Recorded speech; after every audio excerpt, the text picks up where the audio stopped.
महाभारत के योद्धा कौन किसके अवतार थे? आइए जानते हैं इस वीडियो में। भारत का प्राचीन ग्रंथ महाभारत कई रहस्यों से भरा हुआ है। इसका प्रत्येक पात्र अपने आप में एक रहस्य है। महाभारत में जितने भी प्रमुख पात्र थे वे सभी देवता, गंधर्व, यक्ष, रुद्र, वसु, अप्सरा, राक्षस तथा ऋषियों के अंश अवतार थे। उनमें से शायद ही कोई सामान्य मनुष्य रहा हो। महाभारत के आदि पर्व में इसका विस्तृत वर्णन किया गया है। आओ जानते हैं कि कौन किसका अवतार था। भगवान श्री कृष्ण 64 कला तथा अष्ट सिद्धियों से पूर्ण श्री कृष्ण को भगवान विष्णु का अवतार माना जाता था। माना जाता है कि वे पिछले जन्म में मनु थे। भीष्म, कृष्ण के बाद भीष्म का नंबर आता है, जो महाभारत के प्रमुख पात्रों में से एक थे। द्युम नाम के वसु ने ही भीष्म के रूप में जन्म लिया था। वशिष्ठ ऋषि के श्राप से व इंद्र की आज्ञा से 8 वसुओं को शांतनु गंगा से उत्पन्न होना पड़ा। 7 वसुओं को तो गंगा ने नदी में बहा दिया था, जबकि 8वें वसु जिंदा रह गए। वही भीष्म थे, जिनका प्रारंभिक नाम देवव्रत था। अश्वत्थामा, उपरोक्त के बाद अश्वत्थामा सबसे अहम है। गुरु द्रोणाचार्य के पुत्र अश्वत्थामा पिता पुत्र की जोड़ी ने मिलकर महाभारत में कोहराम मचा दिया था। अश्वत्थामा को महादेव, यम, काल और क्रोध के सम्मिलित अंश के रूप में उत्पन्न किया गया था। बलराम, महाबली बलराम शेषनाग के अंश थे। जब कंस ने देवकी वासुदेव के 6 पुत्रों को मार डाला था, तब देवकी के गर्भ में भगवान बलराम पधारे। योग माया ने उन्हें आकर्षित करके नंद बाबा के यहाँ रह रही रोहिणी जी के घर में पहुंचा दिया था। इसलिए उनका एक नाम शंकरषण भी पड़ा।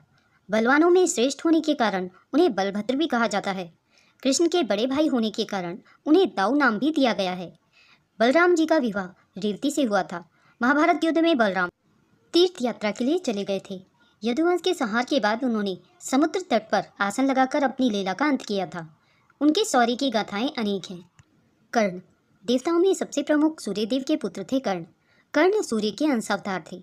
कर्ण के बारे में सभी जानते हैं कि वह कुंती और सूर्य के पुत्र थे। उनके पालक माता पिता आदिरथ और राधा थे। उनके गुरु परशुराम और मित्र दुर्योधन था। हस्तिनापुर में ही कर्ण का लालन पालन हुआ। कर्ण ने अंग देश के राज सिंहासन का भार संभाला था। जरासंध को हराने के कारण उनको चंपा नगरी का राजा बना दिया गया था। दुर्योधन कलयुग का तथा उसके 100 भाई पुलत्य वंश के राक्षस के अंश थे। दुर्योधन हस्तिनापुर के महाराज धृतराष्ट्र और गांधारी के 100 पुत्रों में सबसे बड़ा पुत्र था। वेदव्यास के वरदान से ही गांधारी के 100 पुत्रों का जन्म हुआ था। दुर्योधन के असंख्य कुकृत्य के कारण कौरव और पांडवों में युद्ध आरंभ हुआ। दुर्योधन गदा युद्ध में पारंगत था। श्री कृष्ण के बड़े भाई बलराम का शिष्य था। दुर्योधन ने कर्ण को अपना मित्र बनाया था। महाभारत युद्ध में भीम ने दुर्योधन को उसकी जंगा से पकड़कर उसके 2 फाड़ कर दिए थे। इस तरह दुर्योधन मारा गया था। अर्जुन, इनके धर्मपिता पांडव थे, लेकिन असल में वे इंद्र और कुंती के पुत्र माने जाते हैं। देवराज इंद्र ने अर्जुन को बचाने के लिए कर्ण के कवच और कुंडल उनसे छल द्वारा छीन लिए थे। भीम को पवन पुत्र कहा जाता है। हनुमान जी भी पवन पुत्र ही कहे जाते हैं। कहते हैं कि भीम में 1000 हाथियों का बल था। भीम ने बलराम से गदा युद्ध सीखा था। भीम ने ही दुर्योधन और दुशासन का अंत किया था।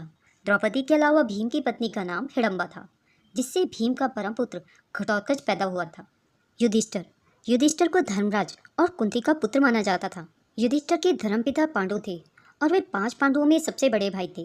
वे सत्यवादिता और धार्मिक आचरण के लिए विख्यात थे। अनेकानेक धर्म संबंधी प्रश्न एवं उनके उत्तर युधिष्ठिर के मुख से महाभारत में कहे गए हैं।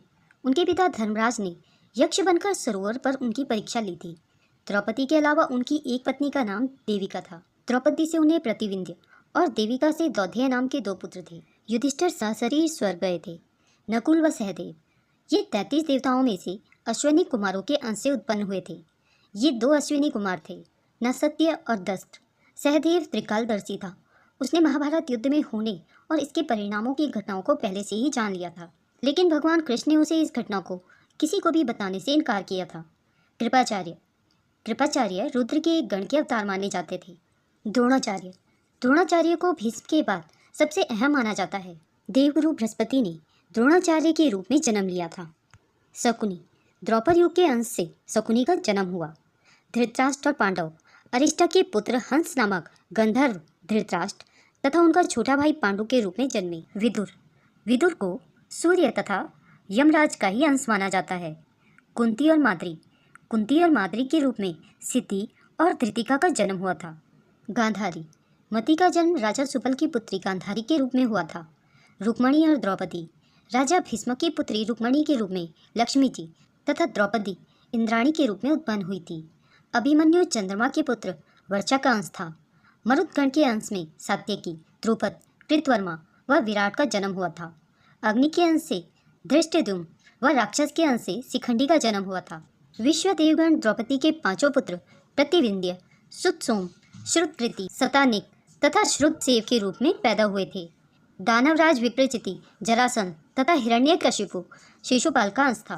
कालनेमी दैत्य ने ही कंस का रूप धारण किया था। इंद्र की आज्ञा अनुसार अप्सराओं के अंश से 16,000 स्त्रियां उत्पन्न हुई थी, जो कि भगवान कृष्ण की पत्नी बनी थी। दोस्तों, अगर यह वीडियो आपको पसंद आई हो तो इसे लाइक और शेयर जरूर करें। अगर आप मेरे चैनल में नए हैं और ऐसी ही रोचक कथाएं सुनना पसंद करते हैं तो मेरे चैनल को सब्सक्राइब करें। वीडियो को अंत तक देखने के लिए आप सभी का बहुत बहुत धन्यवाद।